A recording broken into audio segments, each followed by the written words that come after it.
ఒకటి అడగాల ఒకటి అడగాల చెప్పునా. వ్యాలంటైన్స్ డే వస్తుంది మరి ఏంటి స్పెషల్? నువ్వు అది ఒక్కటి మాత్రం అడగబోనా. ఏ నాకు చాలా బాధ అనిపిస్తుంది, నేను డిసప్పాయింట్ అయిపోతాను. బాధ దేనికి? నా లైఫ్లో చాలా చేయలేని నేను చెప్పను. చెప్తానే కదా నాకు తెలుస్తుంది. నువ్వేమంటానంటే నేను చెప్తాను. నేనేమంటాను చెప్పు. ప్రామిస్. ఏం లేదు పోనా, నేను స్కూల్లో ఉన్నప్పుడు ఒక అమ్మాయి లవ్ చేశాను. తను వ్యాలంటైన్స్ డే అప్పుడు సుబ్బు మరి నాకేం గిఫ్ట్ లేదా అని అడిగింది. సరే అడిగింది కదా ముచ్చట అని ఇచ్చాను, అంతే పోయింది, మళ్ళీ రాలేదు ఇంకా. అంతదాన్ని ఏమి ఇచ్చావు? అరే అప్పట్లో మంచిదే ఇచ్చానులే.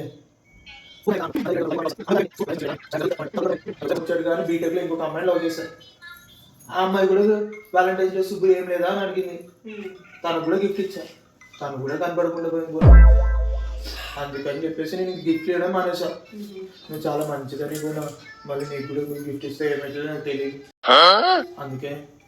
అంతే తప్ప ఇంకొక ఆలోచన లేదు గునా. అందుకే సరేనా? సరే నువ్వైతే ఇవ్వకూడదని ప్రిపేర్డ్గా ఉన్నావు కదా. ఏమనుకోకు, ఇవ్వలేక కాదు. ఇంత స్టోరీ చెప్తే ఇంక నేనేం అడుగుతాను నా బొంద. నా మొగజాతి ప్రజలారా, మొత్తానికి నా పిల్లని బక్రా చేసేసాను. మీరు ఈ ట్రిక్ యూజ్ చేయండి, రిజల్ట్ ఏమొచ్చిందో కామెంట్ చేయండి. Thank you, bye.